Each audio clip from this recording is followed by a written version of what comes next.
All right, hello. So today we are going to be solving a problem with a couple of pieces. Probably not even use that. We're going to use this probably. Oh, and this, and it all pertains to these, my FPV goggles. So I have a couple pairs of these. These are the pair. This is the pair that I use most. There's no particular reason on why I use these ones most. It's the ones that I always happen to have in my bag. So there's an issue. I run the SpeedyBee Goggles BEC, and I run a cord that I bought off of Amazon. I'll put a little picture of it there. It has a power distribution board in it, which I think is what might be causing the problems. But this is supposed to put out 9, 12, blah, blah, blah, just randomly, whatever it calls for, I guess, for some reason. Well, most of the time, it puts out 5 volts. So if I take a fully charged battery here, right, so see, it'll show me that, yes, this is fully charged. It says 25.3 volts there, right? I take my cord here, I plug it in, right? Let's move these off to the side. And I will take my goggles and plug them in, right? Boom. Nothing. See? Oh, there it went. See, now it jumped up to 9.1 volts. If I take this out, see how it stays at 9.1 volts? Hold on here. Let's see if it'll do it for me.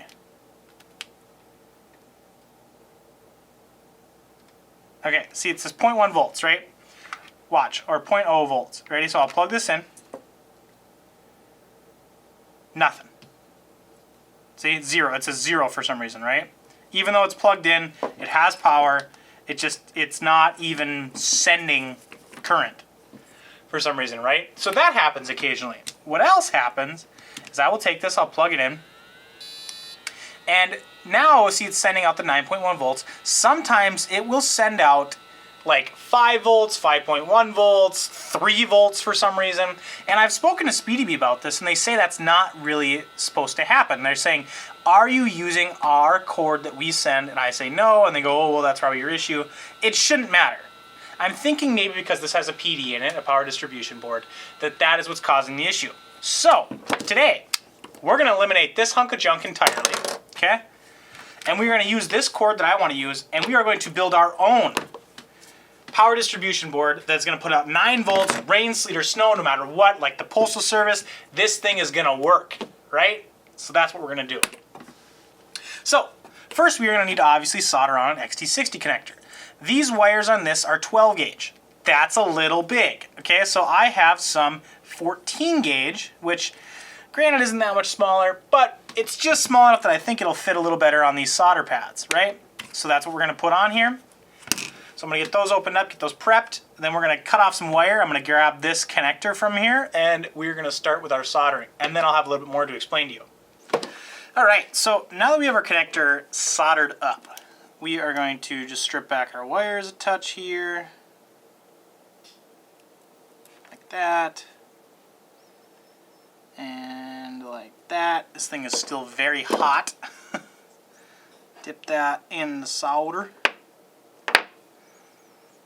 Straighten these out, like that, like that. Got crap all over my fingers.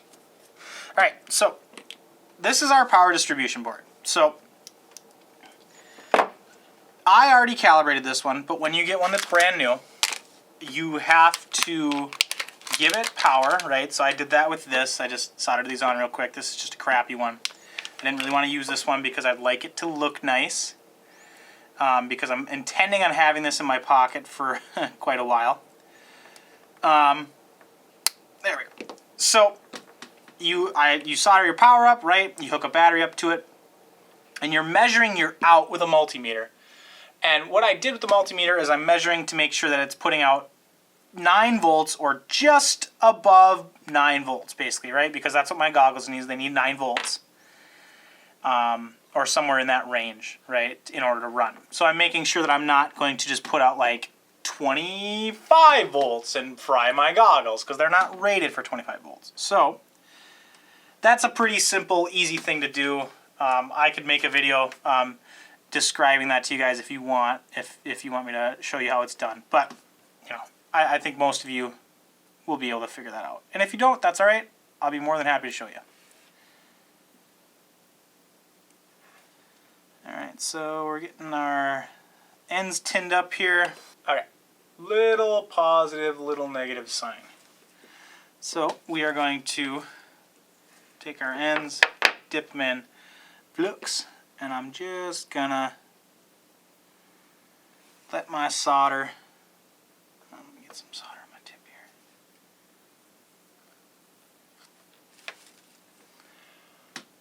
I'm just gonna let the solder wick right into it. Make sure you guys can see that. Just like that. Let it cool. Boom. A little bit of a big daub, but that's okay.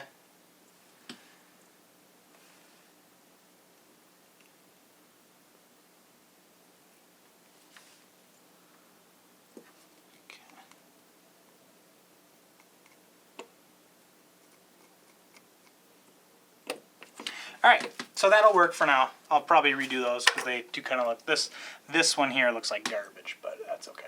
So, now that that is done, we're going to grab a fully charged battery here, right? Or we'll grab this one right here, the one I used already. Okay, I'm going to plug this in here to show you guys what this says. This says 25.3 volts, right? So we can verify that with my multimeter. Alright, so we'll take battery here, positive. Let me take the cap off a little easier. Positive, negative. See, and that is reading 25.08 volts, right? So now what we're going to do is we're going to take this, we're going to plug it in. Oops.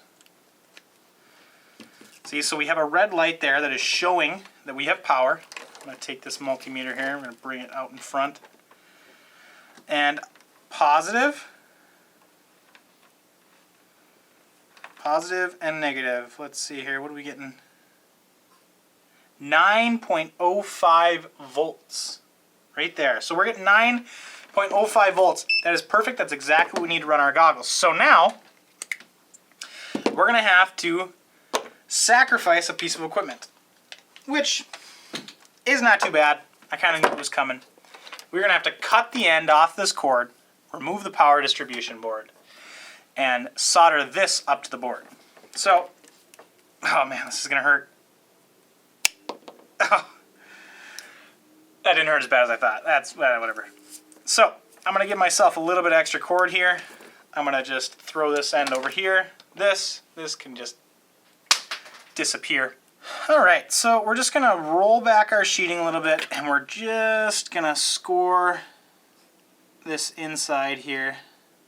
Nothing crazy, just enough to pull the cover off of this. See that? So we did that without damaging the wires below. That is very, very important. So now we're going to just kind of spread these out a little bit. And this is, I mean, super simple, super simple. You have a black, or sorry, pointing at black and pointing at red and saying black. That's pretty much the extent of my intelligence. So don't worry, guys. So we have a black and a red. On the board, we have a black and a red. We have designated the black as the negative, and we have designated the red as the positive. 9 times out of 10, well, I should say 10 times out of 10, anything that you buy is going to have a, that is DC, is going to have a black and a red, black being negative, red being positive, right? That's just kind of the standard. Sometimes you might get like a purple or something thrown in there, which would be like a sensing thing, basically. We're not going to get into that. But we are going to just get these ready to solder.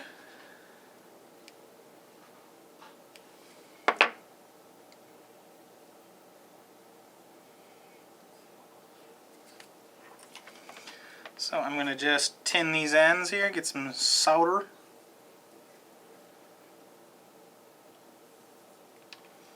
On my tip. Get them pre-tinned. That one needs a little more.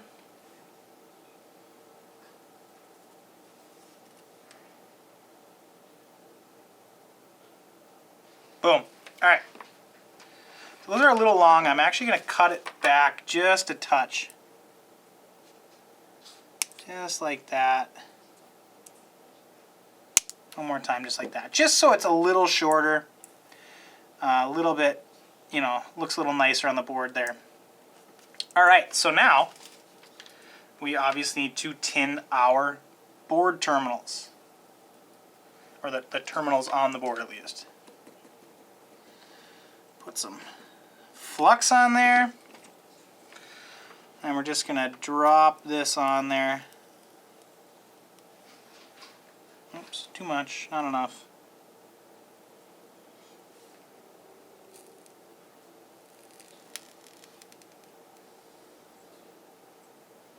There we go. Okay. So now we can go right into taking the red to the positive.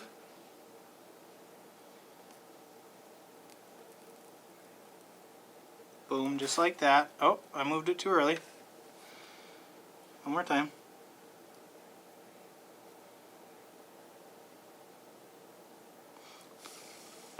Come on.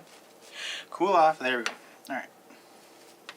And the black to the negative. Give it a little bit more flux just because that other one didn't run in too good. And heat. Ah, I burned my finger. There. Note to self, wires get hot when you're soldering them. Don't hold on to them. So, now we have a Frankenstein's monster created, right? Alright, so, now we have created Frankenstein's monster, basically, right? So, this and this are basically the same thing.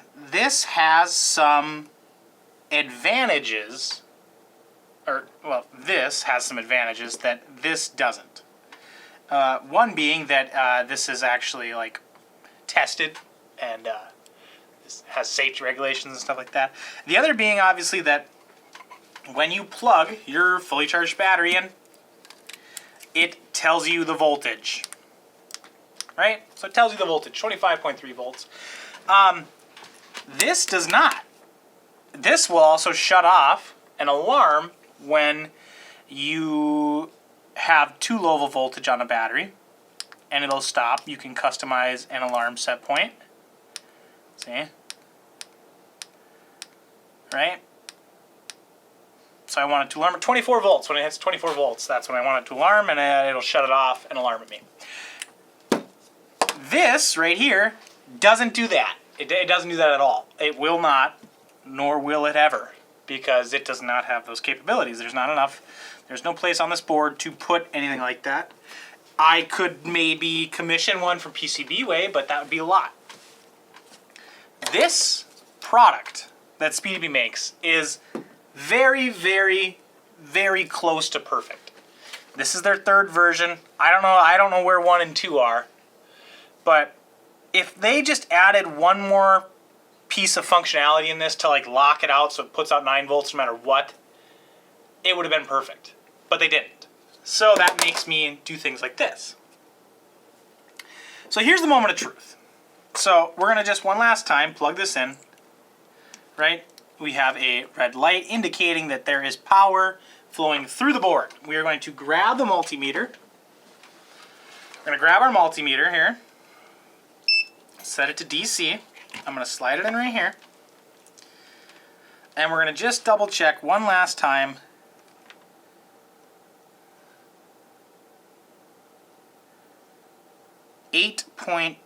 9 volts. Yep, so we're getting 9 volts. Let's check this cord.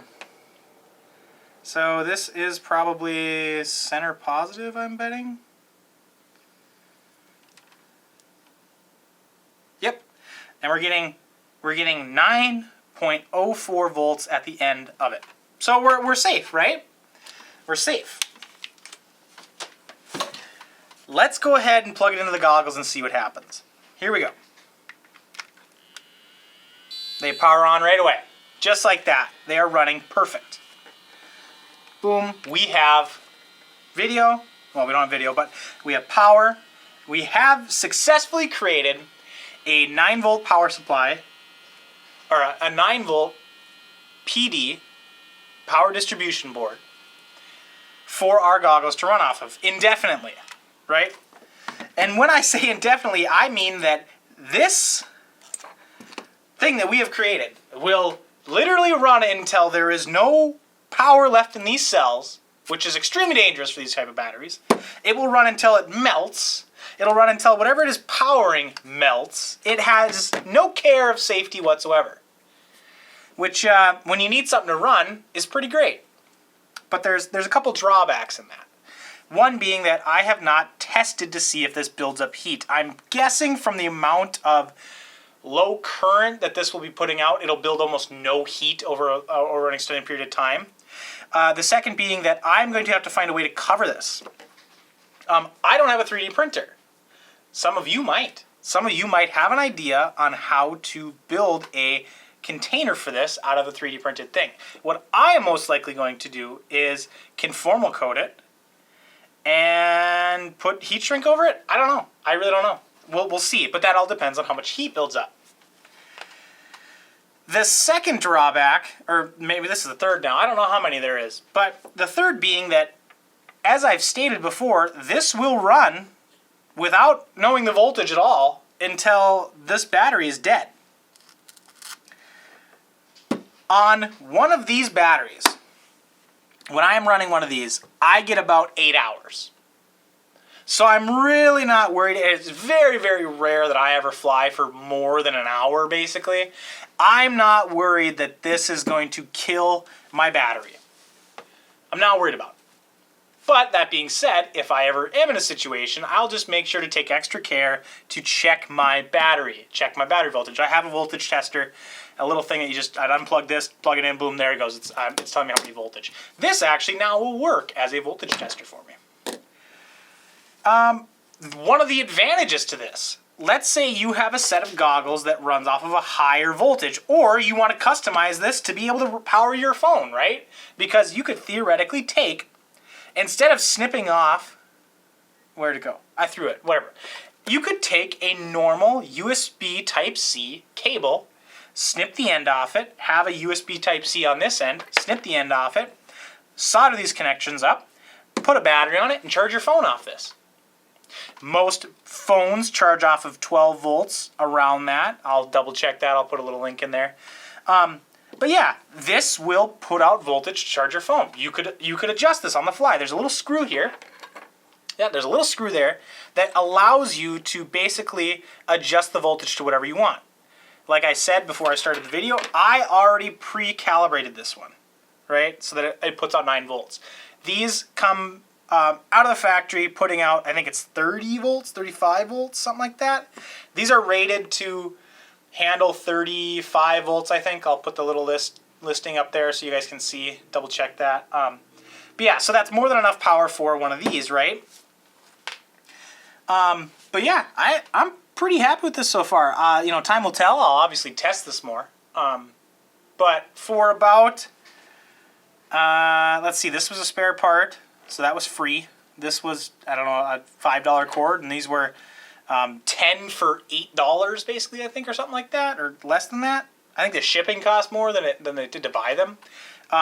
You could make your own power supply board, or PD, power distribution board, for your goggles. So, yeah. Anyway, I hope you guys enjoy. Thank you so much. Reach out in the comments if you have any questions or anything like that, and thank you so much.